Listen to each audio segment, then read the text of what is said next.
Ini bukan terang baru. Di dalam Kejadian pasal 22, kita membaca sebuah kisah tentang perjalanan iman yang sangat menggetarkan hati. Abraham menerima perintah untuk mengorbankan Ishak anaknya.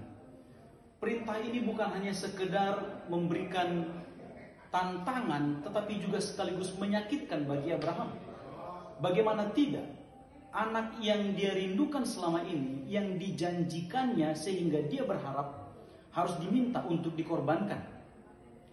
Tuhan meminta Abraham untuk pergi ke tanah Moria untuk mengorbankan Ishak. Tanah tempat yang jauh jaraknya dari tempat tinggal Abraham. Mengapa Tuhan meminta Abraham untuk pergi ke Moria, tempat yang jauh untuk mengorbankan Ishak? Mengapa tidak ada tempat yang lain yang dekat dengan tempat tinggal Abraham? Tahukah Anda, perintah Tuhan ini memiliki makna yang dalam.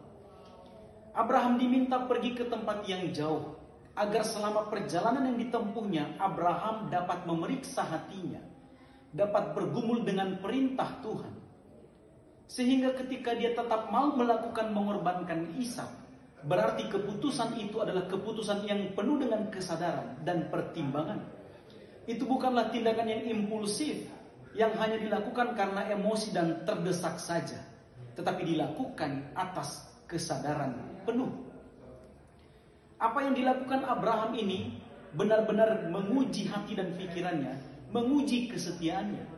Maka perjalanan yang ditempuh Abraham bukanlah perjalanan fisik, melainkan perjalanan iman. Pada waktu Abraham tiba di tanah Moria, dia berkata kepada hambanya, "Tinggallah di tempat ini, aku dan anak ini akan pergi untuk menyembah Tuhan. Lalu kami akan kembali." Terlihat Abraham sangat percaya bahwa sekalipun Ishak akan dikorbankan, Abraham berpikir Tuhan dapat membangkitkannya kembali.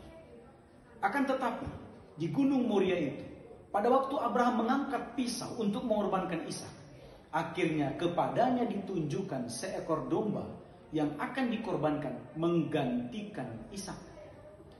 Sekarang kita mengerti perjalanan Abraham ke Moria untuk mengorbankan Ishak semata-mata bukan karena Tuhan menginginkan darah Ishak, tapi karena Tuhan menginginkan hati Abraham yang percaya penuh kepadanya dan menuruti segala perintah-perintahnya. Saudara yang terkasih, kalau ternyata dalam kehidupan Anda harus menempuh perjalanan panjang, waktu yang panjang, bukan berarti Anda berkeluh kesah dalam situasi tersebut. Mungkin Tuhan sedang menguji kita dalam kesetiaan kita, untuk keteguhan hati kita, apakah kita setia kepada Tuhan. Setelah itu berlalu, maka kita akan melihat cara kerja Tuhan dan rencana Tuhan jauh lebih baik dari yang pernah kita duga atau kita pikirkan. Ini baru terang.